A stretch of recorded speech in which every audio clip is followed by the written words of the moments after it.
kehadiran kita di majelis-majelis zikir, majelis-majelis ilmu, itu akan membuat pengetahuan dan wawasan kita semakin bertambah.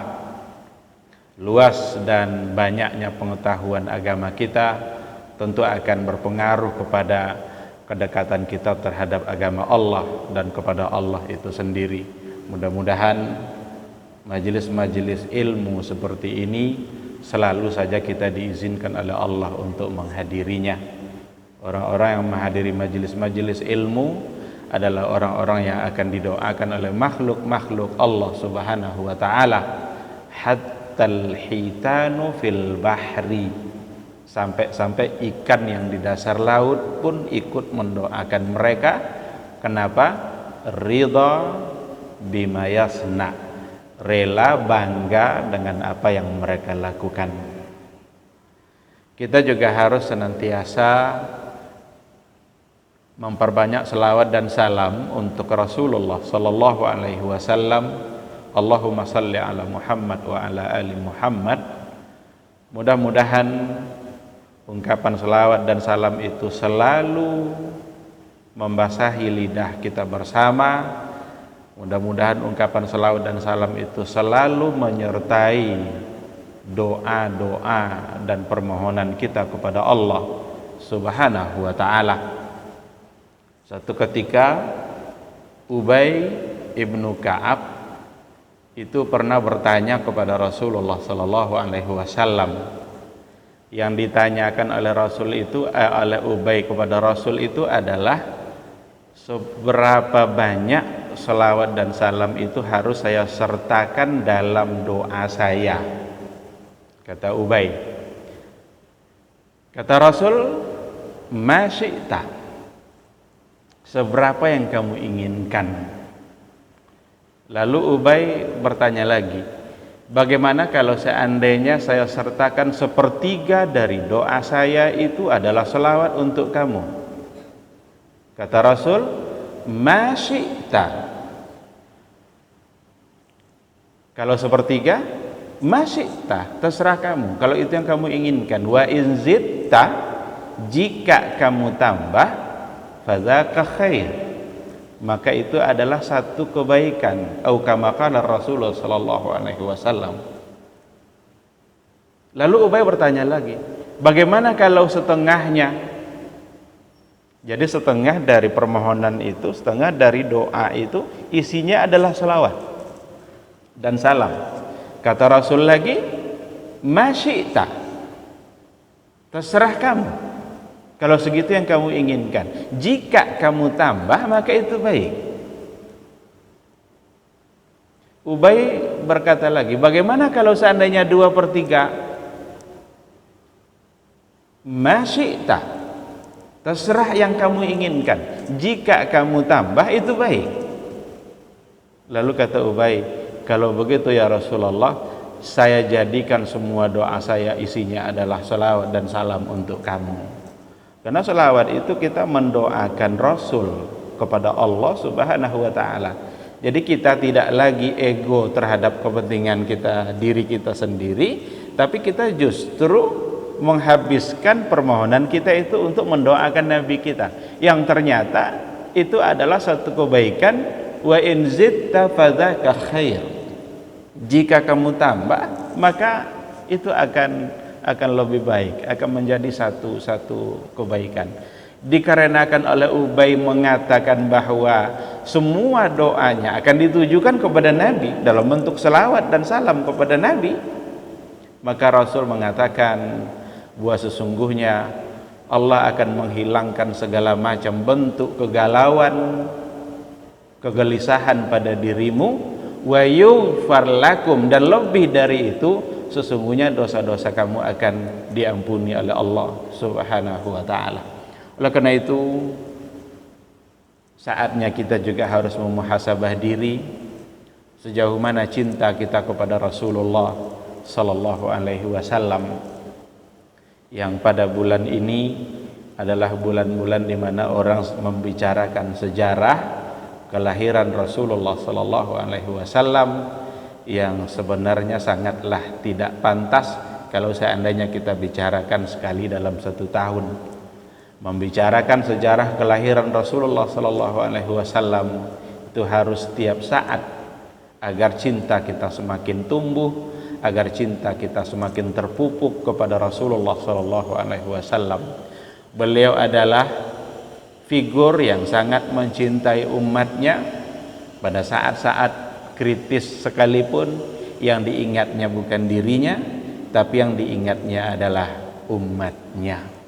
Maka dalam banyak riwayat Nabi sering menyebut umatnya, ummati, ummati, ummati, dan itu adalah ungkapan yang terucap oleh Nabi pada akhir-akhir kehidupannya sendiri, ketika ajal hampir saja menjemputnya. Baru Nabi menunjukkan kegembiraannya ketika Jibril mengatakan bahwa belum akan masuk surga umat manapun sebelum umat kamu sudah memasukinya.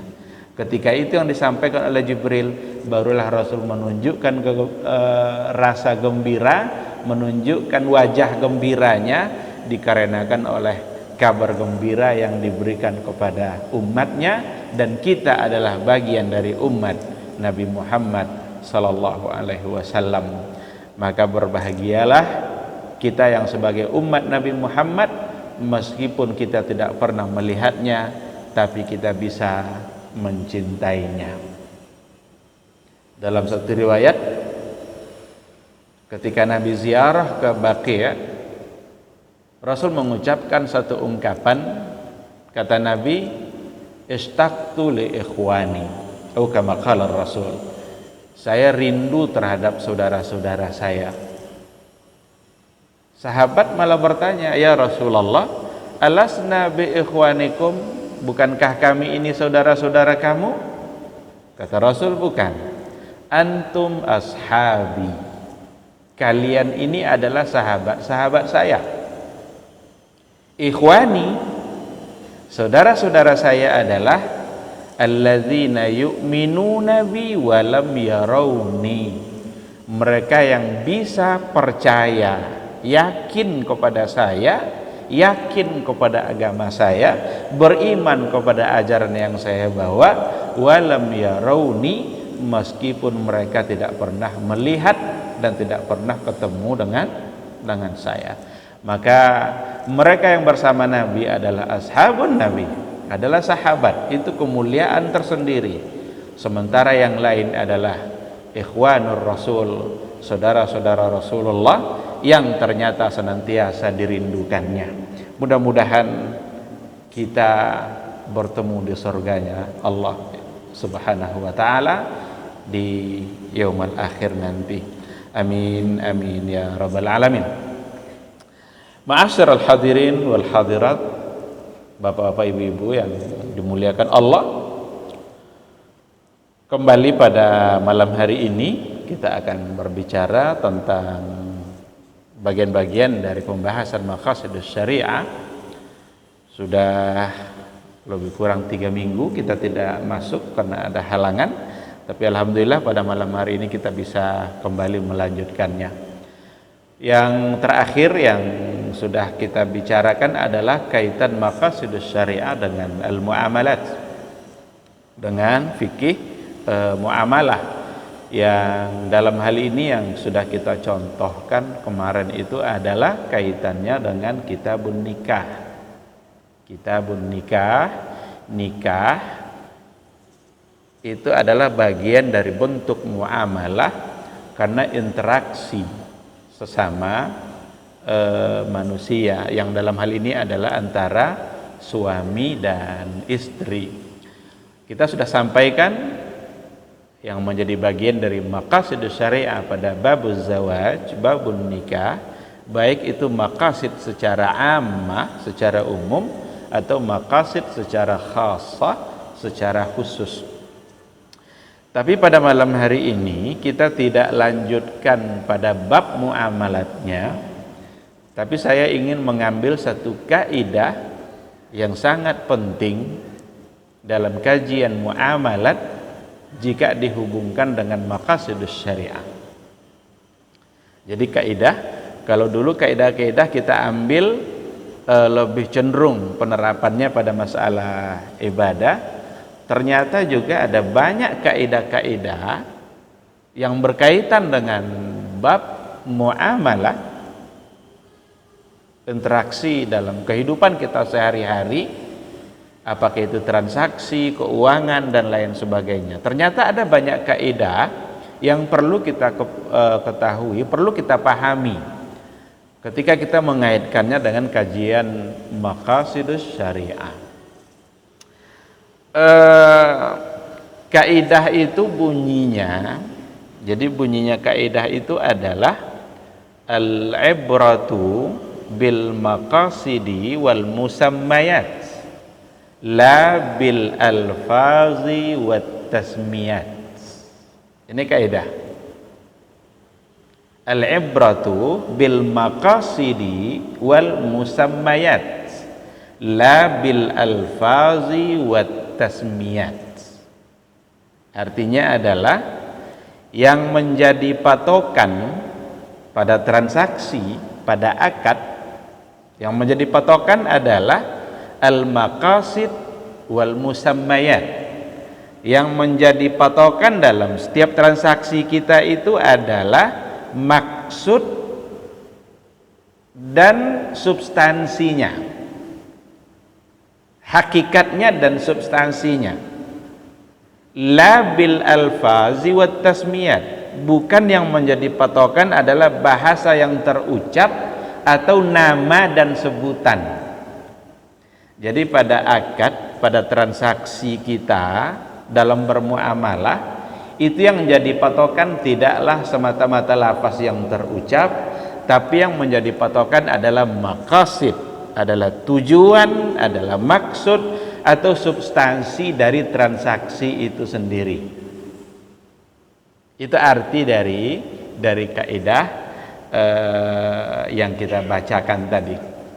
Sekali lagi saya ulang artinya, yang menjadi patokan dalam transaksi kita, dalam akad yang berlangsung adalah maksud dan substansinya, bukan semata-mata lafaz dan nama yang terucap. Kaidah ini mirip dengan apa yang pernah kita bahas sebelumnya, hanya saja dulu kita cenderung mengaitkannya dengan ibadah. Dulu ada satu kaidah yang kita bahas, al-umuru bimaqasidiha. Al-umuru, perkara-perkara itu ditentukan oleh maksudnya. Itu dulu, dimana kita kecenderungan menganalisa kaidah itu kaitannya dengan ibadah, niat dalam ibadah, bagaimana kalau niat tersalah dalam ibadah, itu dulu. Nah, turunan dari kaidah itu diantaranya adalah yang kaitan dengan muamalah, kaidah ini. Maka yang menjadi patokan dalam akad kita itu bukan semata-mata lafaz, tapi yang menjadi patokan adalah apa substansi yang kita inginkan dari transaksi itu. Maka substansi itu yang akan menjadi hukum, yang akan diberikan hukum, bukan semata-mata lafaz. Meskipun kita mengucapkan sebuah lafaz, tapi maksudnya ternyata tidak sesuai dengan yang dilafaz itu, maka yang akan menjadi patokan adalah hukum, substansi atau maksud dari apa yang kita lafazkan. Nanti akan kita ambil beberapa contoh. Tapi kalau seandainya kita hanya sekedar ingin mengetahui bukti bagaimana lafaz itu, bagaimana substansi itu lebih dikedepankan daripada lafaz, sekadar contoh saja. Kita ambil satu contoh, umpamanya antara hadiah yang kita berikan, apakah itu murni hadiah, kita membahasakannya hadiah, ataukah itu bukan hadiah, justru itu adalah riswah, justru itu adalah sogok. Kita membahasakannya hadiah. Nggak apa-apalah, ini sebagai hadiah dari saya untuk kamu. Lafaznya hadiah, bahasa yang terucap adalah hadiah. Tapi apakah dia benar-benar hadiah ataukah tidak? Yang menjadi patokan bukan lafaz yang diucapkan, tetapi adalah substansi. Orang memberi hadiah itu tidak berdosa, justru berpahala. Kata Nabi dalam hadisnya, tahabu tahadu, saling mencintailah kalian dan saling memberi hadiahlah kalian. Inginkah kalian saya beritahukan sesuatu, jika kalian amalkan kalian akan saling mencintai? Tahabbtum, kata Nabi, absus salam bainakum, sebarkan salam di tengah-tengah kalian. Nabi menyuruh saling mencintailah dan saling memberi hadiahlah. Maka memberi hadiah itu adalah sesuatu yang baik, berpahala, karena Nabi yang menyuruh. Tapi jika hadiah di sini ternyata tidak lagi hadiah, jangan-jangan hadiah di sini rupanya adalah riswah, adalah sogokan, adalah pelicin agar urusannya bisa selesai, adalah cara untuk memuluskan apa yang dia inginkan lalu membatalkan apa yang menjadi hak orang lain, maka sesungguhnya hadiah di sini tidak lagi menjadi hadiah. Dia tidak lagi berpahala, tapi justru dia adalah berdosa, karena hadiah ini meskipun dibahasakan hadiah, tapi substansinya sesungguhnya tidaklah hadiah. Kalau seandainya ada seorang yang sedang terdakwah memberikan hadiah kepada hakim di hari lebaran, dia terdakwah nih, dia sedang berperkara bersama hakim. Pada saat hari lebaran, dia memberikan hadiah kepada hakim yang akan memutuskan perkaranya. Apakah ini tetap akan menjadi hadiah ataukah ini tidak hadiah? Yang jadi patokan berdasarkan kaidah kita tadi bukan lafaz, tetapi adalah substansi dan maqasid. Apa hukumnya? Tengok substansinya, bukan tengok lafaznya. Dulu Rasulullah Shallallahu Alaihi Wasallam kalau sudah saat panen kurma, dia itu biasa menyuruh jabiyuz zakat. Jabiyuz zakat itu, jabi itu artinya adalah yang memungut zakat. Jadi dikirimnya beberapa orang, ada yang ke Yaman, ada yang ke daerah ini, ada yang ke Taif. Pokoknya tujuannya adalah hitung kurma mereka berapa kilo, ambil zakatnya. Ke macam-macam tempat Nabi mengirim. Maka di antara mereka datang, karena zakat itu sebetulnya seperti itu. Zakat itu tidak menunggu kesadaran orang kaya, tapi didatangi, dihitung hartanya. Nah, ada salah seorang sahabat yang diutus oleh Nabi membawa hasil zakat yang begitu banyak. Dibawanya zakat, ya Rasulullah, ini adalah zakat yang sudah berhasil saya kumpulkan dari orang-orang kaya sana, silahkan diambil. Tapi yang ini ya Rasulullah, yang satu karung ini bukan zakat ya Rasulullah, ini adalah hadiah yang diberikannya untuk saya. Kata sahabat tadi, Nabi menunjukkan kemarahannya, agak merah wajahnya. Nabi itu kalau marah tidak seperti orang lain marah-marah nggak karu-karuan, enggak. Dia menunjukkan kelihatan dari wajahnya bahwa Nabi itu marah. Kata Rasul, apakah kalau seandainya kamu duduk di rumah saja hadiah ini kamu dapatkan? Katanya tidak ya Rasulullah. Ini bukan hadiah, ini adalah sogok. Jangan-jangan tahun depan ketika kamu diminta lagi untuk memungut zakat, antara kamu dengan yang memberikan hadiah ini sudah bisa sudah bisa bermain, sudah bisa kong kaling kong. Inilah zakat, sedikit-sedikit diberikan zakat karena sudah dapat hadiah sebelumnya. Maka Nabi marah ketika itu, yang dibahasakan hadiah oleh sahabat itu ternyata tidaklah hadiah, tapi itu adalah sogokan yang akan berpengaruh kepada sikap dia pada masa yang akan datang ketika mengambil zakat. Umar bin Abdul Aziz itu ketika diberikan hadiah oleh rakyatnya dia menolak. Rakyatnya berdalil, karena rakyatnya pintar-pintar. Apa kata rakyatnya? Kenapa kamu tolak hadiah? Bukankah Rasul menerima hadiah? Rasul kan menerima hadiah. Rasul boleh memakan hadiah, tapi tidak boleh memakan zakat. Jadi kata rakyatnya tadi, kenapa kamu tolak? Ini kan hadiah. Sementara Nabi juga menerima hadiah. Apa jawaban Umar bin Abdul Aziz? Hadiah pada masa Rasul itu adalah hadiah. Sedangkan hadiah pada masa saya itu tidak lagi murni sebagai hadiah. Tidak lagi murni sebagai hadiah. Maka yang menjadi patokan adalah maksud dan substansi, bukan lafaz dan nama yang tersebut. Apa dalilnya? Adakah dalil untuk kaidah ini? Ada.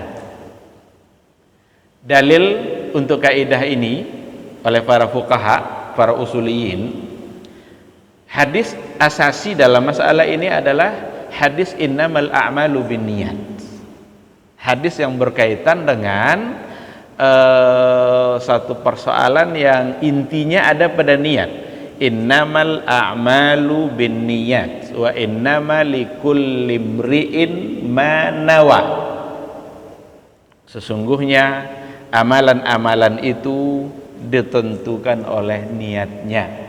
Wa innama likulli imri'in ma nawa, dan sesungguhnya bagi masing-masing orang sesuai dengan apa yang dia niatkan. Hadis inilah yang menjadi patokan utama, menjadi dalil landasan utama untuk kaidah di atas, bahwa innamal a'malu binniyat. Yang dipandang adalah niat, maqasid atau tujuan atau substansi apa yang diinginkan dari sebuah transaksi, bukan hanya sebatas lafaz yang terucap walikulli imri'in ma nawa, dan bagi masing-masing orang tergantung sesuai dengan apa yang dia niatkan. Para ulama hadis sepakat mengatakan bahwa hadis ini adalah hadis yang sahih.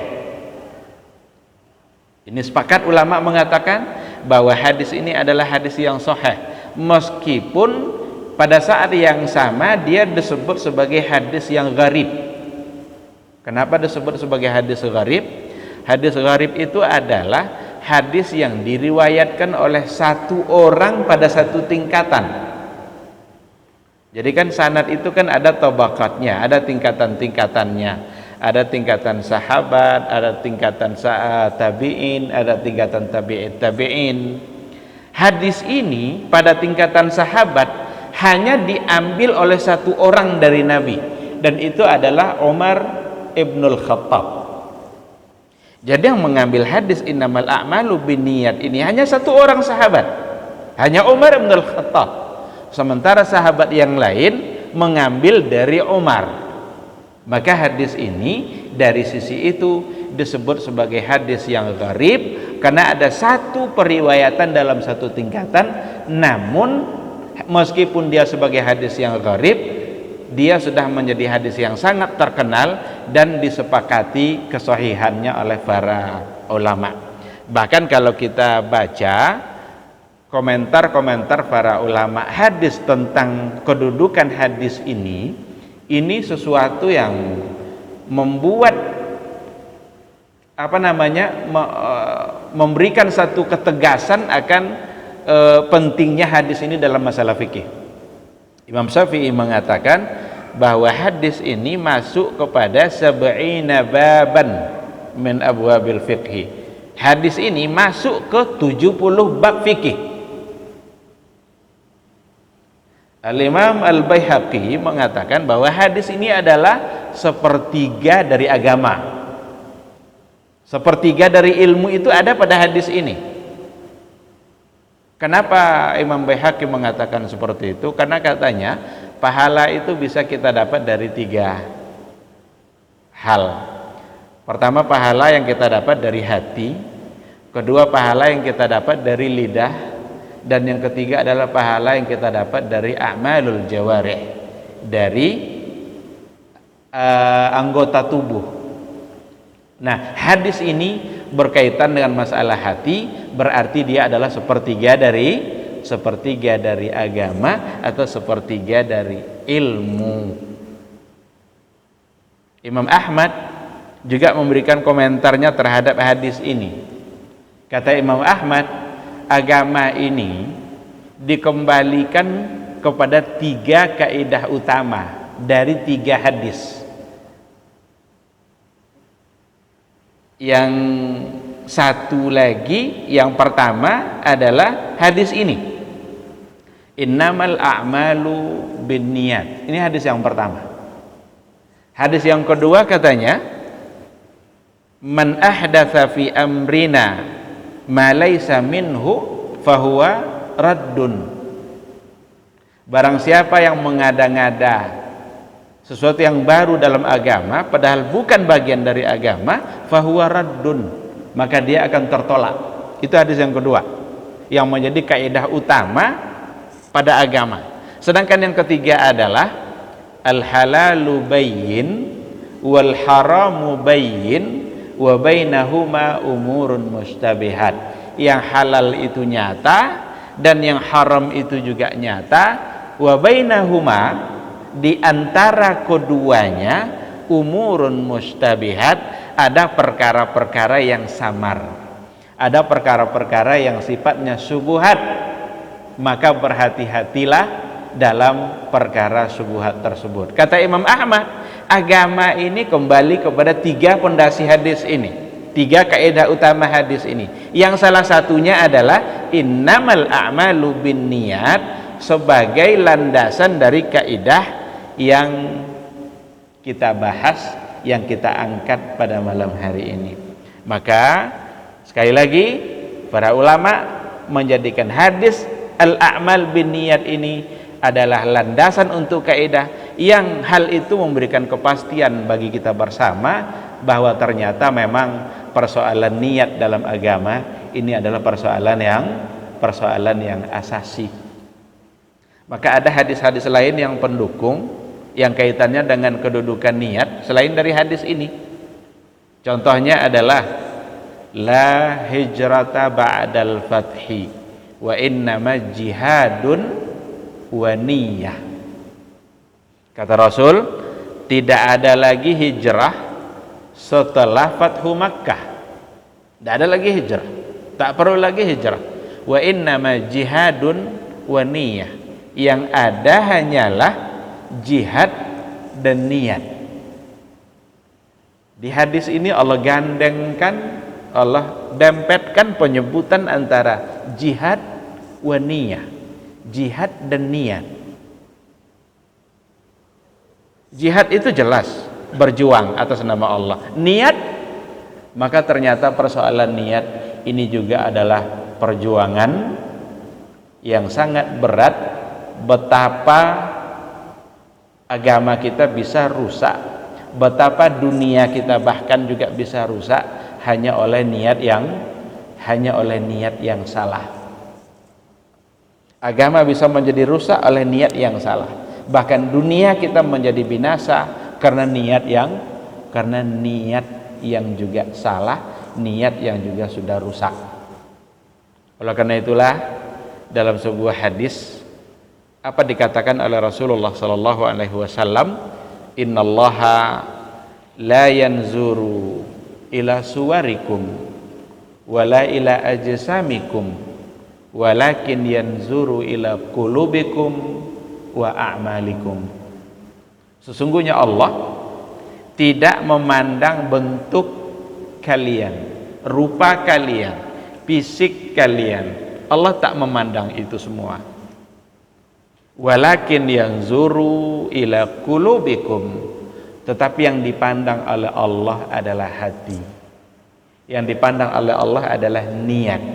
Dan niat itu ada di hati. Wa a'malikum, dan Allah juga memandang amal-amal kita. Maka fisik tidak terlalu diperhatikan, apakah dia cacat, apakah dia sehat. Yang berhak untuk duduk di saf yang pertama bukan orang yang punya harta. Yang paling berhak untuk duduk di saf yang pertama bukan orang yang paling sehat. Tapi yang paling berhak duduk di saf yang pertama adalah orang yang pertama datang ke masjid. Meskipun dia cacat, meskipun dia miskin, meskipun dia tidak punya jabatan, meskipun dia tak punya dunia di tangannya, tapi ketika hatinya membuat dia untuk memasuki masjid yang pertama kali, maka dialah yang paling pantas untuk berada pada saf yang pertama. Yang dipandang oleh Allah adalah al-qulub, adalah hati, adalah niat. Oleh karena itu jugalah yang menjadi patokan di dalam berbagai transaksi yang kita lakukan itu ternyata juga adalah ada pada niat. Dikarenakan pentingnya masalah niat, maka ibadah-ibadah hati lebih penting daripada ibadah-ibadah fisik. Sebaliknya juga maksiat-maksiat yang ditimbulkan oleh hati itu ternyata juga lebih berbahaya daripada maksiat-maksiat yang ditimbulkan oleh fisik.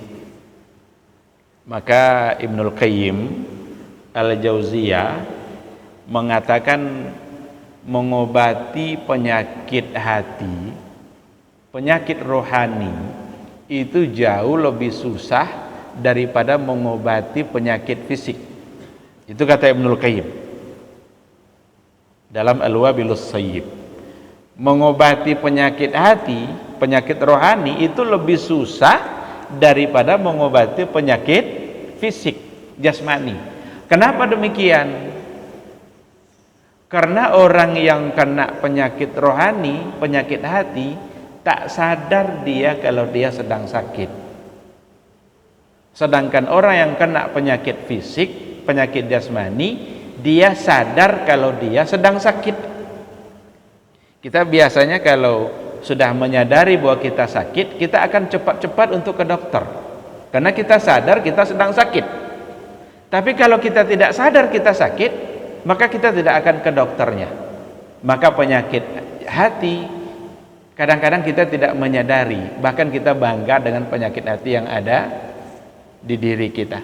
Ada orang bangga dengan kesombongannya, ada orang bangga dengan keangkuhannya. Dia tidak menyadari. Itu yang pertama penyebabnya, kata Ibnul Qayyim. Yang kedua penyebabnya adalah penyakit rohani itu, penyakit hati itu dokternya lebih sedikit daripada penyakit fisik. Kalau penyakit fisik, penyakit jasmani itu dokternya banyak. Praktek dokter 24 jam.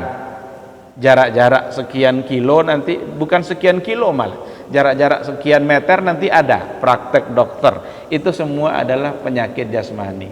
Tapi penyakit rohani dokternya sedikit, bahkan dokternya ikut sakit. Kalau dokter rohani kan para ustadz, para mubalik, para orang-orang yang paham agama, yang kebanyakan mereka ada yang sakit yang tidak mereka sadari. Maka kadang terjadi gontok-gontokan sesama ustaz, berkelahi sesama dai. Ini ciri-ciri dokter jiwa, dokter hati yang sakit. Nah, kalau seandainya dokternya aja sakit, apalagi yang selain mereka. Ini yang harus kita pahami baik-baik. Jadi penyakit yang ditimbulkan oleh hati itu ternyata juga lebih parah daripada penyakit-penyakit yang diakibatkan oleh fisik kita. Kenapa demikian? Kalau penyakit fisik itu hanya merusak dunia kita, tapi kalau penyakit hati itu akan merusak akhirat kita. Kalau penyakit fisik, kenapa dia merusak dunia kita? Barangkali kita sementara tak bisa bekerja, barangkali sementara kita tak bisa nambah gaji, barangkali sementara kita tak bisa nambah masukan, kan merusak dunia kita tuh. Itu tidak seberapa itu. Tapi kalau penyakitnya penyakit hati, dia sedang merusak akhirat kita. Akhirat kita yang dirusaknya oleh penyakit hati, maka dia akan lebih berbahaya daripada penyakit fisik. Maka semua yang saya sampaikan ini memberikan kepastian bahwa yang menjadi patokan dalam hidup kita ada pada hati. Maka wajar Nabi mengatakan, inna fil jasadi la mudghah idza saluhat saluhal jasadu kullu wa idza fasadat fasadal jasadu kullu. Kata Rasul, dalam setiap tubuh manusia itu ada mudghah, ada segumpal daging yang jika baik maka baiklah yang lainnya, dan jika buruk maka buruk pula lah, maka rusak pula lah yang lainnya. Ala wahiyal qalbu, ingatlah itulah yang disebut dengan hati. Maka dalam transaksi yang kita lakukan, hatilah yang paling menentukan, keinginan niat yang menentukan, maksud dan tujuan dari yang kita harapkan pada transaksi itu yang akan menjadi patokan. Maka untuk menghukumkan apakah dia boleh atau tidak, apakah dilarang oleh agama atau tidak dilarang, bagaimana hukumnya kah, maka lihat apa yang menjadi maksudnya, jangan semata-mata dilihat lafaznya. Mari kita lihat beberapa contoh real tentang bagaimana lafaz tidak itu yang menjadi patokan utama dalam transaksi. Contoh antara hibah dengan hutang. Kan ada bahasa hibah, ada bahasa hutang. Menghibahkan sesuatu kepada orang lain, ataukah dia menghutangkannya, memberikannya hutang kepada orang itu. Jadi kalau seandainya ada orang kesulitan, dia membutuhkan uang, dia tidak membutuhkan uang banyak, barangkali dia hanya membutuhkan uang 500.000. Lalu ada seseorang di antara temannya yang mengatakan bahasanya adalah bahasa memberi. Ya udahlah, tidak apa-apa, saya berikan uang ini ke kamu, saya berikan uang ini ke kamu, nanti kapan-kapan kamu sanggup silakan untuk dikembalikan. Walaupun dia mengatakan saya berikan kepada kamu, berikan itu kan hibah. Saya hibahkan uang ini kepada kamu, tidak apa-apa, silakan dipakai. Ya nanti kapan-kapan kalau sudah sanggup bayar maka bayar. Ini apakah hibah atau hutang? Ini bukan hibah, karena dikaitkannya pemberiannya, dikaitkannya hibahnya dengan kapan-kapan. Ini yang dimaksud dengan al-ibratu bil maqasid wal musammayat. Yang jadi patokan bukan lafaz, tapi substansi yang diinginkannya sepertinya apa? Apakah benar-benar ingin menghibahkan uang 500.000, ataukah ingin memberikannya pinjaman sehingga kapan-kapan kalau sudah sanggup bayar maka bayar. Maka dalam hal ini bukan hibah, tapi dalam hal ini adalah hutang.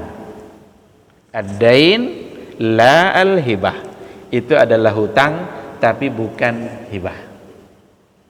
Contoh lain, antara gadai dengan titipan. Kan ada gadai, menggadaikan sesuatu, berarti kita meletakkan barang yang kita punya pada lembaga atau pada orang tertentu. Ataukah namanya wadiah. Jadi ada rahan itu gadai, ada wadiah itu titipan. Nah sekarang ada orang minjam uang, dia minjam uang nih. Ketika dia meminjamkan uang, katakanlah dia meminjam uang sebanyak 5 juta atau 10 juta. lalu dia titipkan kepada orang itu sepeda motornya. Kalau titipan kan bahasa fikihnya wadi'ah. Apakah titipan ini sebagai wadi'ah atau titipan ini sebagai gadai? Kalau seandainya dalam transaksi dia mengatakan menitipkan, tidak apa-apa lah, saya pakai uang kamu dulu 10 juta, saya titip aja lah motor ini sama kamu, silakan kamu pakai, jagalah, nanti kalau saya sudah bayar saya akan ambil lagi motor ini. Intinya sama-sama meletakkan apa yang kita punyai pada orang lain, tapi dua istilah ini berbeda. Antara gadai dengan titipan itu berbeda. Nah, yang menjadi hukum, yang akan menjadi patokan dalam menetapkan hukum, bukan pada lapas saya titipkan, tapi pada maqasid wal musammayat. Yang diinginkan oleh si peminjam ini sebenarnya apa? Apakah wadi'ah atau gadai? Karena kalau wadi'ah boleh diambil oleh si penitip kapan dia mau, sementara gadai belum boleh diambil kecuali kalau hutang sudah lunas. Situ nanti akan terjadi perbedaan. Kalau memang gadai, jangan coba-coba ambil kecuali 10 juta ini sudah tunai, sudah lunas kembali. Tapi kalau yang namanya titipan, karena dia mau pulang kampung sebentar, agak 3 hari, pulang balik ke Pekanbaru, dia boleh mengambil barang yang dititipkannya, meskipun uang 10 juta belum lunas. Nanti yang memberikan piutang, apakah dia menolak ketika motor diminta kembali? Udah buat sini motor saya kan sudah pulang dari kampung, padahal belum lunas 1 juta pun. Kalau atas nama gadai tidak ada hak untuk diambil, tapi kalau atas nama wadi'ah, atas nama titipan, maka dia boleh mengambil kapan dia inginkan. Nah, ini contoh yang kedua. Contoh yang berikutnya antara pinjaman dengan sewaan. Kan ada kita meminjam ataukah kita menyewa. Kita pinjam mobil ke teman kita atau kita sewa. Kalau kita pinjam berarti tidak ada konsekuensi yang harus kita bayar. Tapi kalau seandainya sewa, berarti ada konsekuensi sewaan yang harus kita lunasi. Sekarang ada teman kita, karena kita tidak punya kendaraan, kita memerlukannya untuk satu urusan. Dia mengatakan, tidak apa-apa lah, pinjam ajalah mobil saya ini. Tapi, dia pakai tapi ini. Tapi dikaitkan nanti dengan angka-angkanya. Dia mengatakan pinjam saja mobil saya ini, tapi dia menggunakan bahasa yang di situ ada konsekuensi yang harus dibayar. Maka bahasa pinjam yang terucap di sini bukanlah pinjaman, tapi sesungguhnya itu adalah sewaan. Udahlah, bawa aja dulu, nanti berapa kamu sanggup bayar, enggak apa-apa. Dia bilang pinjam saja atau saya pinjamkan. Kalau pinjam, murni pinjam, itu tidak ada konsekuensi. Itu tabarru', itu benar-benar adalah sesuatu kebaikan yang akan bernilai pahala, karena dia memberikan sesuatu yang dia miliki, dipinjamkan manfaatnya kepada orang lain. Kalau pinjaman itu kan memberikan manfaat, bukan menjadi hak milik, tapi menjadi hak guna, hak untuk dimanfaatkan. Nah, ini maka yang jadi patokan di sini adalah bukan lafaznya dalam bahasa pinjaman, tapi sesungguhnya itu adalah al-ijarah.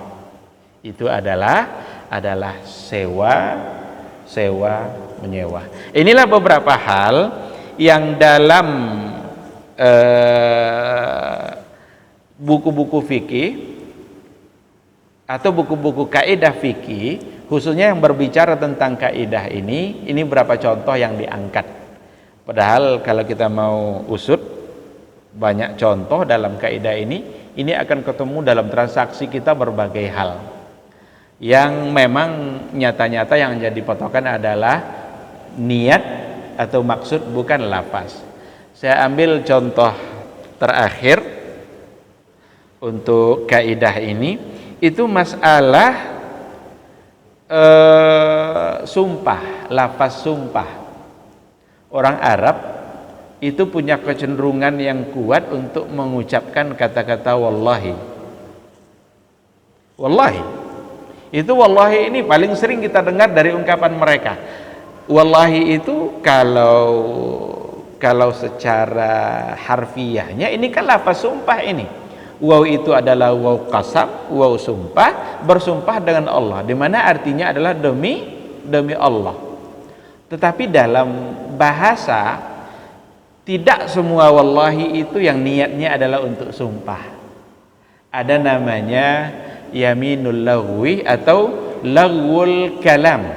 Itu hanya semacam bahasa saja yang tidak mengandung unsur sumpah. Hal arafta hadza? La wallah. Apakah kamu tahu ini? Enggak, saya enggak tahu. Tapi dia menggunakan kata-kata la wallahi. Tidak demi Allah. Demi Allah di sini bukanlah maksudnya adalah sumpah, karena kalau sumpah itu nanti kalau dilanggar kan ada kafaratul yamin. Ada kafaratul yamin. Ada tebusan sumpah, ada kafarah untuk sumpah yang kita langgar. Jadi kalau kita bersumpah, demi Allah, saya tidak akan pernah hadir lagi di majelis si fulan.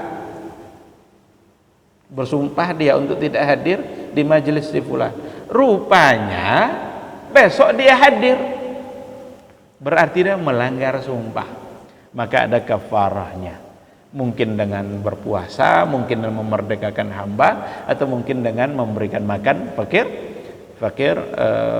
miskin. Nah, bahasa-bahasa wallahi yang terucap oleh kebanyakan muhadasa dalam Arab itu tidak sebagai sumpah yang sesungguhnya, meskipun lafaznya adalah lafaz sumpah, tapi yang jadi patokan bukan adalah sumpah.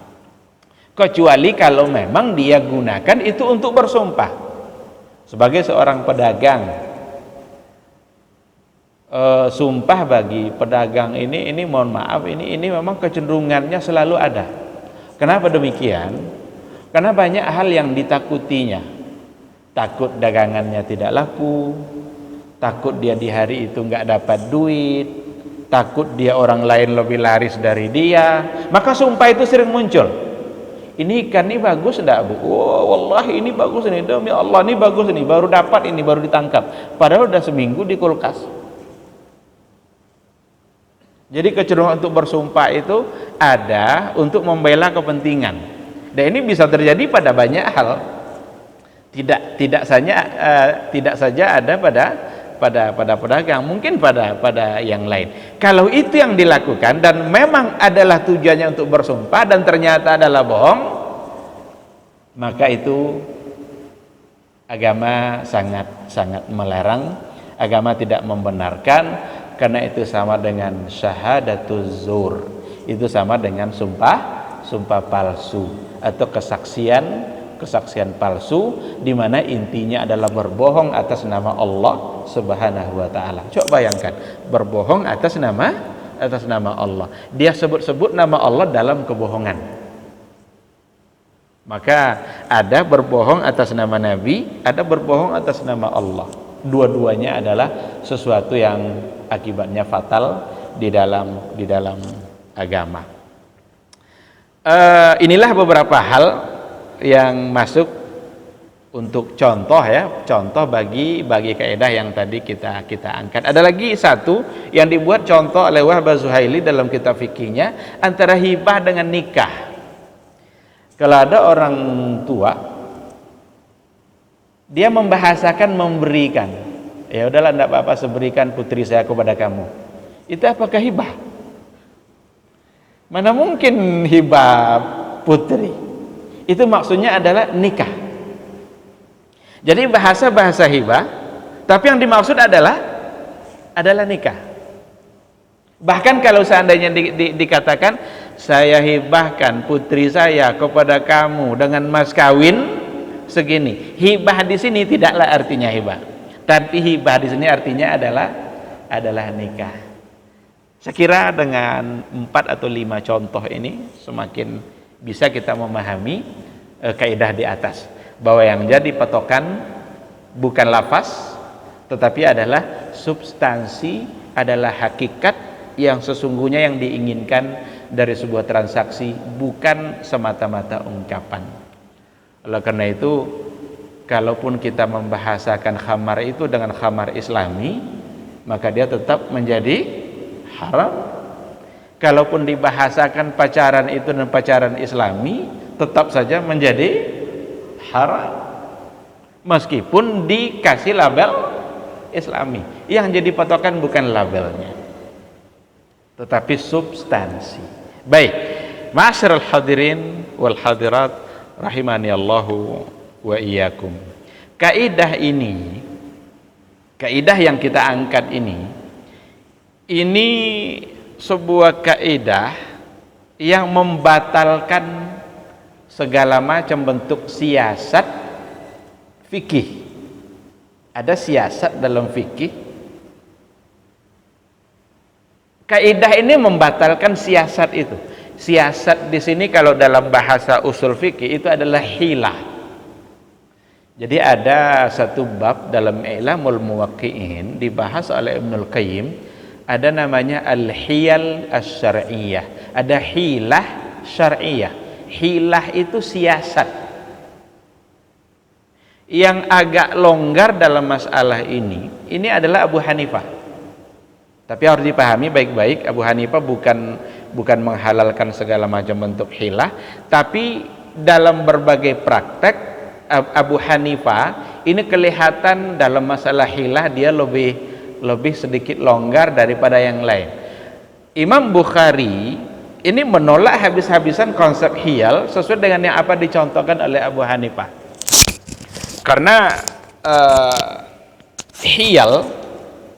hiyal itu yang paling terlarang adalah kalau seandainya dia membatalkan hukum Allah atau membatalkan hak saudara. Ada satu contoh yang ditolak oleh Imam Bukhari tapi dibolehkan oleh Abu Hanifah. Ketika ada orang yang memiliki hewan ternak sampai jumlah nisab yang wajib untuk dizakatkan. Katakanlah umpamanya onta. Onta itu kalau sampai 20 ekor, maka dia wajib menzakatkannya 4 ekor syat, kambing. Atau kalau siapa yang memiliki 40 ekor kambing, maka dia wajib menzakatkannya 1. Atau barang siapa yang memiliki 30 ekor sapi atau kerbau, maka dia wajib menzakatkannya 1. Nah, seminggu menjelang sampai haul, seminggu menjelang sampai masa wajib zakat, si pemilik hewan ternak menjual 1 ekor. Kalau dijual 1 kan berarti jadi 30, jadi 29 atau jadi 39. Oleh Abu Hanifah ini tak mengapa, tapi oleh Imam Bukhari tak boleh. Kenapa tak boleh? Karena jangan-jangan itu adalah ingin lari dari kewajiban zakat. Ini siasat namanya, ini hilah. Apalagi kalau nyata-nyata niatnya untuk lari dari zakat. Jadi dijual 1 sehingga jumlahnya 29. Kalau sudah 29 kan tidak wajib zakat. Maka ia menjadi terlarang karena siasatnya akan menggugurkan hukum Allah, yaitu ketentuan pada zakat. Sama halnya kalau seandainya si pemilik hewan ternak ini mengabaikan 1 ekor, tidak memberikannya makan sampai dia akhirnya mati karena tidak diberi makan. Kata Imam Bukhari dia dosa besar, itu hanya hilah saja. Tapi oleh Abu Hanifah itu tidak mengapa, karena urusan mati dan hidup bukan di tangan kita. Meskipun dia sesungguhnya mengabaikan 1 ekor untuk tidak diberi makan. Jadi kalau mati 1 tentu tidak cukup lagi jumlahnya. Ini berarti yang berperan di sini adalah apa yang diniatkan. Dia menjual niatnya agar jumlah hewan ternaknya menjadi berkurang, sehingga kalau berkurang maka tidak ada lagi kewajiban zakat. Ini hilah yang sangat dilarang dalam agama. Jadi hilah, mengakal-ngakali sesuatu yang mengakibatkan gugurnya hukum Allah atau gugurnya hak saudaranya, maka itu sesuatu yang ternyata dalam agama menjadi tidak baik, karena terkandung di dalam hatinya niat yang tidak baik terhadap aturan agama. Maka Ibnu Taimiyah, Al-Harrani, Ibnul Qayyim Al-Jauziyah, ini adalah tokoh-tokoh ulama yang cukup tegas dalam persoalan hilah, dalam persoalan siasat. Imam Ibnu Taimiyah memberikan landasan untuk larangan hilah ini. Kenapa Nabi melarang untuk praktek nikah tahlil? Ini kalau nggak salah sudah pernah kita bahas ini ketika bicara masalah nikah kemarin. Nikah tahlil, muhallil itu kan menikahi seorang perempuan yang diceraikan 3 oleh suami pertama, niatnya ingin menghalalkan kembali perempuan itu bagi suami pertamanya. Karena kalau cerai 3 kan tak boleh langsung rujuk, harus perempuan itu nikah dulu dengan laki-laki yang lain. Nah sekarang dibayarnya laki-laki agar mau menikah, tapi nanti kalau sudah menikah cukup tidur 1 malam saja atau sebentar saja, besok harus diceraikan kembali. Ini agama melarang. Kalau dalam hadis bahasanya malah melaknat, la'ana Rasulullah sallallahu alaihi wasallam al-muhallila wal muhallalalah. Rasul melaknat praktek nikah tahlil, yang dilaknatnya kedua-duanya, yang muhallilnya dan yang muhallal lahu, dua-duanya dilaknat. Laki-laki yang membayarnya dan laki-laki yang dibayar agar mau menikah. Kenapa dilarang?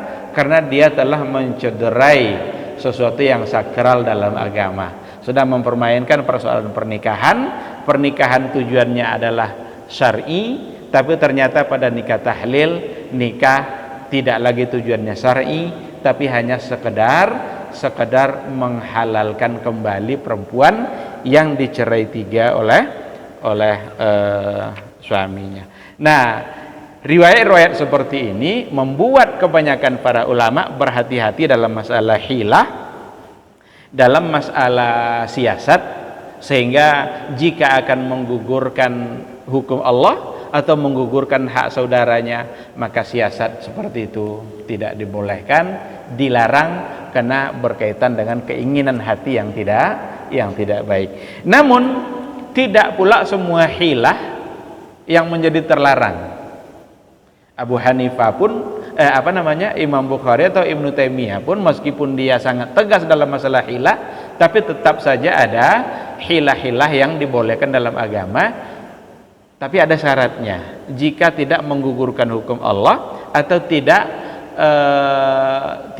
menggugurkan hak saudaranya, bahkan yang dia dapat dari hilah itu adalah membuat dia terhindar dari dosa atau membuat dia mendapatkan satu kemaslahatan syar'i yang lebih besar, maka itu hilah dibolehkan. Ada dalil yang digunakan oleh para fuqaha untuk membolehkan hilah seperti itu. Dalilnya adalah kisah Nabi Ayub ketika dia bersumpah untuk memukul istrinya 100 kali. Jadi Nabi Ayub kan sakit, ada penyakit yang yang pada fisik dia, pada kulit dia, sampai membuat istrinya pun menjadi benci, dan dia bersumpah untuk memukul istrinya itu 100 kali. Nah, ketika dia sudah sehat, yang namanya sumpah kan tidak boleh dilanggar. Bagaimana akalnya? Bagaimana caranya agar sumpah itu tetap terlaksana? Maka diceritakan dalam surat Shad ayat 44. Nah, coba diamati nanti ayat itu, surat Shad ayat 44. Kata Allah, "Khudh biyadika dighsan fadrib bihi wala tahnas." Jadi agar sumpah itu tetap terlaksana, ambil saja, kumpulkan saja, ikat saja rumput diikat 100 rumput kan, kalau sekali pukul kan sudah jadi 100. Fadrib bihi wala tahnas, maka pukullah dengan rumput yang diikat tadi, wala tahnas, niscaya kamu tidak akan melanggar, atau jangan kamu melanggar sumpah. Karena kasihan juga dia dengan sumpahnya ketika harus memukul istri sebanyak 100 kali. Tapi Allah memberikan solusi, di mana diminta untuk mengumpulkan rumput, diikat rumput 100 rumput dalam satu ikatan, lalu dipukulkan sekali. Maka memukul dengan 100 rumput sekali samalah dengan memukul 100 kali. Ini hilah. Tapi hilah di sini agar tidak terjebak kepada dosa, karena dia kalau tidak lakukan maka berdosa, karena dia telah melanggar sumpah. Maka hal-hal yang seperti itu dibolehkan karena ada manfaatnya dan ada kemaslahatan yang didapat.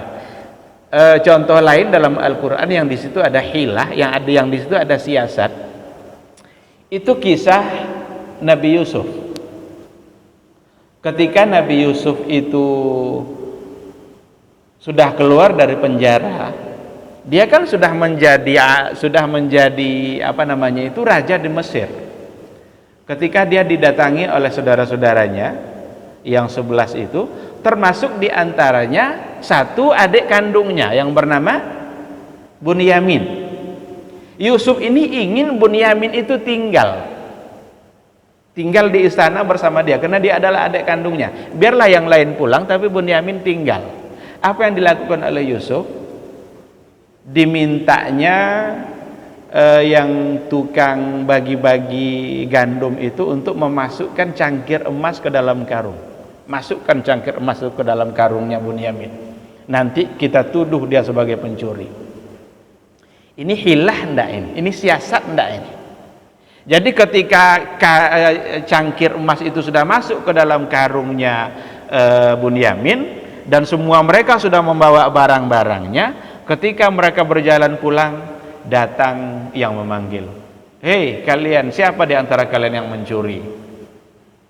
Padahal dia tidak mencuri, sengaja dimasukkan. Kata mereka, "Tidak ada kami yang mencuri, kami datang ke sini bukan untuk mencuri.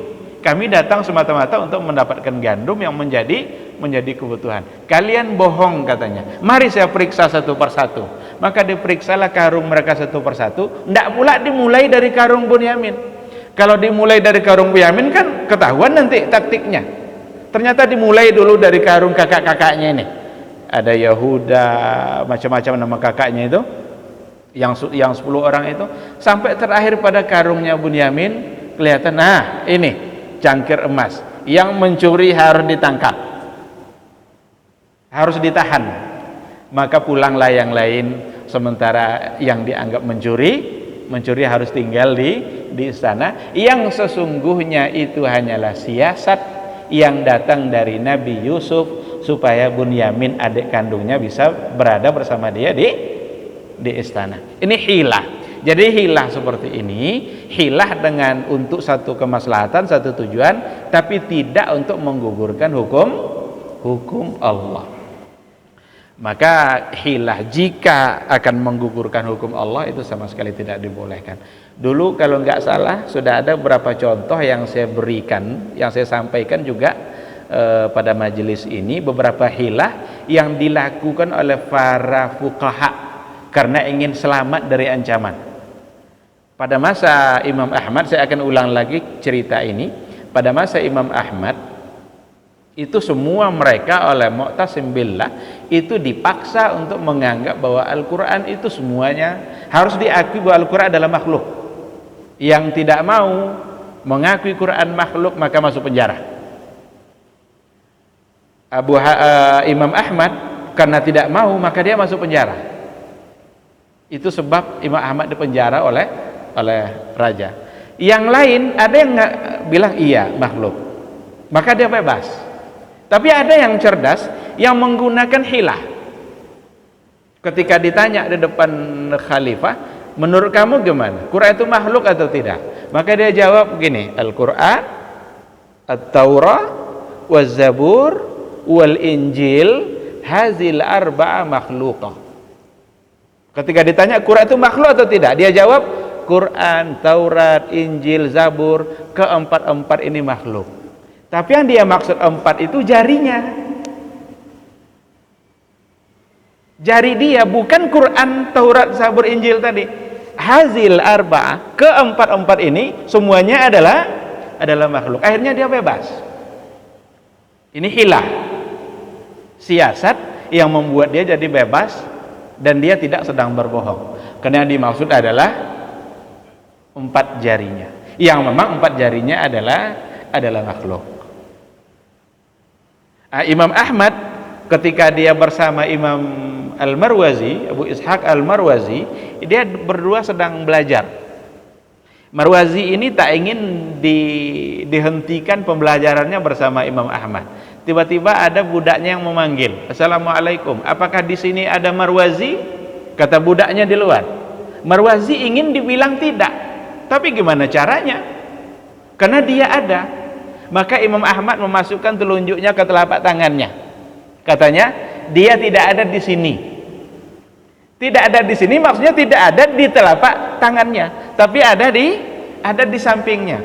Akhirnya karena yang di luar mendengar tidak ada, dia menganggap Marwazi tidak ada, maka dia pergi. Dan dua-duanya melanjutkan pembelajarannya. Hal-hal yang seperti ini hilah yang oleh para fuqaha, ini hilah yang dibolehkan. Dan hilah seperti ini juga lah yang masuk pada hadis Nabi, al-harbu khida, yaumun lana wa yaumun alaina. Perang itu, kata Nabi, berperang itu adalah khida, itu adalah tipu daya. Hari ini mungkin kita yang menang, besok mungkin kita yang kalah. Maka tipu daya atau siasat, strategi yang diatur dalam peperangan, meskipun dalam bentuk menipu lawan, maka itu adalah hilah, itu adalah siasat yang oleh agama dibolehkan. Jadi dulu waktu perang Badar itu, maka dibuatlah tempat-tempat oleh umat Islam seolah-olah itu adalah sumur yang di situ ada air, tapi ternyata tidak ada air. Karena yang ada air itu hanya pada satu sumur saja, sumur Badar. Nah, ketika mereka lari-lari mengira di situ ada air, rupanya air tidak ada. Lari lagi ke tempat itu, dikiranya ada air, rupanya tidak ada. Itu semua adalah khidah, itu semua adalah tipu daya, siasat, di mana siasat seperti itu oleh agama itu dibolehkan. Maka yang tidak dibolehkan itu sekali lagi adalah sesuatu yang bisa menggugurkan hukum Allah atau bisa menggugurkan hak-hak yang seharusnya didapat oleh saudaranya. Ma'asyiral hadirin wal hadirat rahimani Allahu wa iyyakum. Inilah kaidah yang kita bahas pada malam hari ini, yang kalau kita amati secara lebih dalam, kita akan semakin menemukan banyak contoh yang memastikan bahwa yang menjadi patokan dalam transaksi itu adalah hakikat dan substansinya, bukan semata-mata memandang kepada lafaz yang terucap atau nama. Meskipun namanya Islami, tapi kalau substansinya ternyata tidak baik, maka hukumnya tetap menjadi tidak dibolehkan karena substansinya yang tidak baik. Baik, saya kira itu saja, mudah-mudahan bermanfaat. Barangkali ada yang mau didiskusikan atau dipertanyakan, silahkan.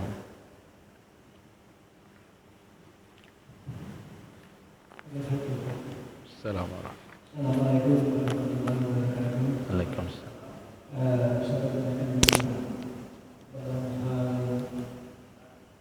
Menyampaikan berita kepada pihak lain, memberikan berita, kenapa dianggap menimbulkan fitnah? Contoh yang seperti begini, ya kan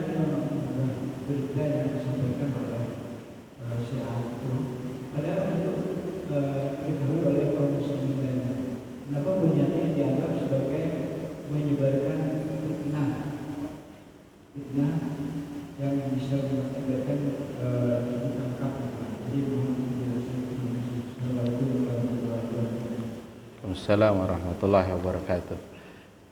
Kenapa apa yang dilakukan oleh Buniyani ya, itu dianggap sebagai fitnah? Ini saya kira persoalannya tidak lagi tidak lagi murni sebagai persoalan yang sesederhana yang kita bayangkan, tapi mungkin sudah diikutkan oleh hal-hal yang berbau politik, sudah dipolitisir, sehingga hal-hal seperti ini mungkin ada faktor lain yang membuat dia menjadi dianggap sebagai fitnah. Oleh karena itu tidak bisa kita jawab murni dalam perspektif fikih, dikarenakan oleh faktor-faktor yang lain itu. Kalau seandainya apa yang dimaksud dengan fitnah? Fitnah itu berarti adalah sesuatu yang kita sampaikan kepada orang lain, terhadap sikap orang lain kita sampaikan kepada orang yang berbeda, yang dia tidak suka, dan itu sesuatu yang tidak benar. Secara zahir kan seperti itu. Tapi yang sekarang yang dianggap fitnah itu sudah macam-macam. Fitnah dalam bahasa politik juga seperti apa? Ini sudah tidak lagi murni dalam perspektif fikih. Kalau kita tinjau dalam fikihnya, kira-kira yang disampaikannya itu benarkah atau tidak? Tapi jangan dikaitkan dulu dengan masalah politik. Karena kalau seandainya sudah dikaitkan dengan masalah politik, itu nanti urusannya akan jadi berbeda. Bahkan kalau sudah bicara politik itu bisa saja antara si A sama si B punya pandangan yang berbeda. Bahkan si A sendiri paginya begini, sore sudah bisa berbeda lagi. Ini, maka saya tidak ingin menanggapinya lebih jauh. Tapi kalau secara substansi dari apa yang diucapkannya dan apa yang disampaikannya, hanya apakah benar dia menghilangkan kata-kata pakai atau tidak, substansi dari maknanya tidak jauh berbeda. Tuduhan itu tetap ada. Apakah yang dituduhnya adalah Al-Quran langsung atau orang yang menyampaikan Al-Quran, di mana kedua bentuk tuduhan itu adalah sesuatu yang tidak dibolehkan dalam agama. Saya kira seperti itu saja tanggapan saya tidak ingin menanggapi lebih jauh. Wallahu a'lam. Iya.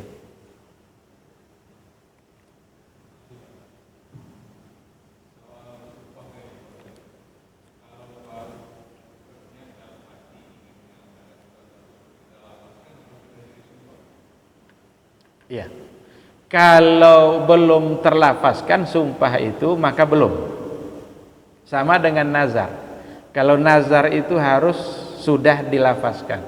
Kalau baru berniat saja, itu hanya keinginan yang belum terucap. Tapi kalau sudah terucap, maka dia sudah menjadi beban, sudah menjadi hutang. Maka wajar nazar itu kita mewajibkan sesuatu yang tak wajib bagi kita.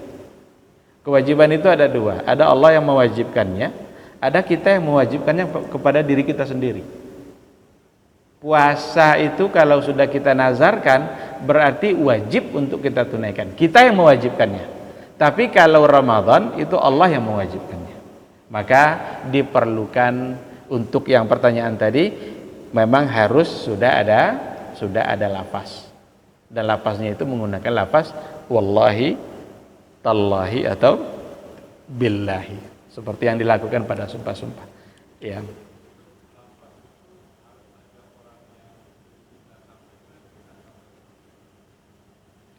Ada orang atau tidak ada orang, yang penting kita sudah melafazkannya. Kita sudah berjanji pada diri kita sendiri dalam bentuk ungkapan seperti itu. Kalau didengar oleh orang lain itu lebih kuat lagi. Tapi kalau tidak didengar oleh orang lain, itu berarti adalah kejujuran, itu ujian bagi kejujuran yang ada pada iman dia. Sekarang dia tersesat di hutan, dia sendiri tak tahu jalan, lalu muncul nazar. Ya Allah, saya bernazar, pokoknya kalau saya keluar dari hutan ini dengan selamat, saya akan puasa 3 hari. Kan tidak ada siapa-siapa di hutan, hanya dia sendiri. Ternyata dibukakan oleh Allah jalan untuk keluar. Yang tadi nyasar sekarang tidak nyasar lagi, selamat. Atau mungkin dia ketemu dengan orang lain yang tahu jalan, maka orang itu membimbingnya untuk bisa keluar. Ada tidak yang lain tadi yang mendengarkan nazar dia? Tidak ada. Dia hanya sendiri saja. Sendiri seperti itu sudah dianggap sebagai nazar. Maka nazar itu tidak dianjurkan oleh agama. Nazar itu la ya'ti bi khair. Nazar itu tidak akan mendatangkan kebaikan apa-apa. Cuma kalau sudah terucap, wajib ditunaikan. Kenapa Nabi tidak suka dengan nazar itu dan bernazar itu? Karena bernazar itu cara ibadahnya orang bakhil. Cara beribadahnya orang pelit. Dia baru mau berbuat baik ketika Allah sudah berbuat baik pada dia. Jadi dia ingin membalas kebaikan Allah dengan kebaikan. Jika ibu saya sehat, saya akan berinfak ke masjid 10.000. Kalau tak sehat-sehat ibunya, maka tak keluar-keluar 10.000 itu. Yang lebih baik dilakukan adalah, yang lebih baik untuk dilaksanakan adalah berbuat baik dulu, kerjakan dulu kebaikan, setelah itu baru berdoa. Nah, itu yang lebih baik. Jadi setelah kita berbuat baik, lalu kita berdoa. Itu namanya bertawasul dengan amal soleh, dan itu boleh dalam agama. Wallahu a'lam. Iya. Salam. Dengan mubahalah.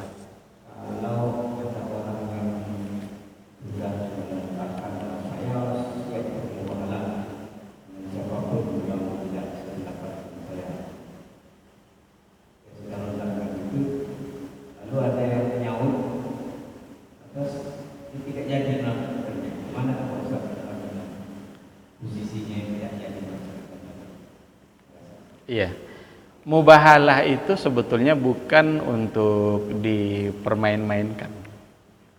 Mubahalah itu, dan itu ada ayatnya dan ada akar sejarahnya, di mana bermubahalah dengan orang-orang ahlul kitab atau dan orang-orang munafik, di mana mereka yakin dengan apa yang ada pada mereka, sementara keyakinannya itu tidak berlandaskan sesuatu. Karena mubahalah itu akibatnya fatal. Siap dengan segala risiko, ancaman, laknat yang akan diberikan oleh Allah jika saya begini. Kalau secara hukum, kalau ada yang siap, boleh-boleh saja, tapi bukan untuk sesuatu yang dipermain-mainkan. Cuma kalau memang harus sampai ke sana, tidak apa-apa, silakan. Bahkan ada konsep li'an dalam kajian fikih munakahat, itu ada satu bab namanya bab li'an. Li'an itu adalah ketika seorang suami menuduh istrinya berzina. Itu tidak qazaf itu. Kalau qazaf itu dilakukan oleh orang lain. Kalau li'an itu dilakukan oleh suaminya sendiri.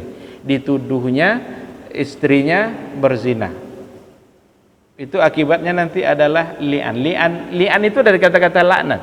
Jadi dia bersumpah atas nama Allah bahwa masing-masing melakukan menyebutkan bahwa dia yang benar, saya tidak begini, menurut suaminya kamu begitu. Masing-masing bersumpah, dan yang kelima isi sumpahnya adalah saya siap untuk mendapatkan laknat dari Allah, maka namanya li'an. Li'an itu dari kata-kata laknat itu. Jika saya berbohong. Itu terjadi juga pada masa Nabi. Yang akibatnya adalah al-furqah. Suami istri itu dipisah. Tidak lagi menjadi suami istri. Nah, kalau siap seperti itu silakan saja. Cuma jangan bermain-main dengan masalah laknat. Karena kalau Allah yang melaknat, laknat itu at-tardu an rahmatillah, dicampakkan kita jauh-jauh dari rahmat Allah. Yang membuat kita bisa hidup sekarang ini itu adalah rahmat Allah.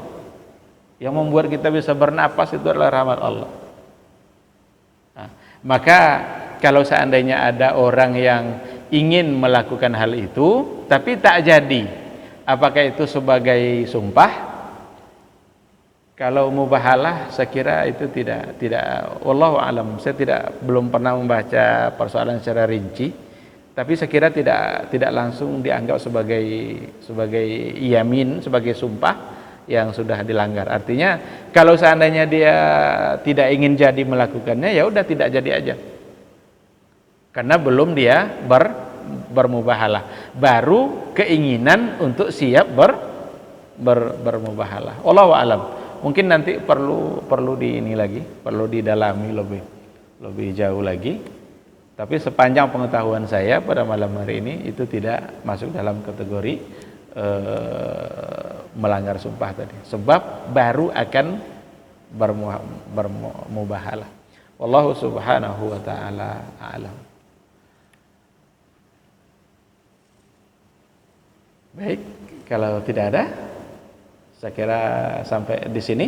Mudah-mudahan apa yang kita diskusikan pada malam hari ini bermanfaat, bisa kita pahami dan bisa menambah ilmu dan wawasan kita. Kita berharap memohon kepada Allah Subhanahu wa taala semoga diberikannya semangat untuk melaksanakan ilmu yang kita dapat. Amin amin ya rabbal alamin. Kita tutup dengan doa kafaratul majelis. Subhanakallahumma bihamdika asyhadu an la ilaha illa anta astaghfiruka wa atubu ilaik. Wassalamualaikum warahmatullahi wabarakatuh.